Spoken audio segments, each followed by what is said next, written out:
நீதிபதிகள்ங்கிறவங்க நீதிமன்றத்திற்கு வெளியே நம்ம அவங்கள விமர்சனம் செய்யவே கூடாது. அவர்கள் மட்டும் இல்லை, யாரை பற்றியும் வந்து ஒரு பர்சனல் இஷ்யூ பேசுறது நம்மளுடைய வேலையே கிடையாது.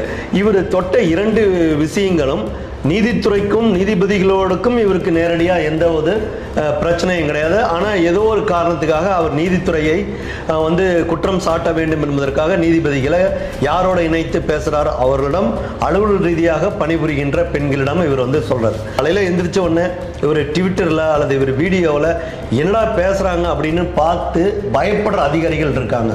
அதுதான் எனக்கெல்லாம் ரொம்ப கஷ்டமான விஷயம். ஏன்னா அவங்க தவறு செய்கிறதுனாலையும் சில விஷயங்கள் வந்து சட்டத்துக்கு புறம்பா பண்ணுறதுனால பயப்படுறாங்க.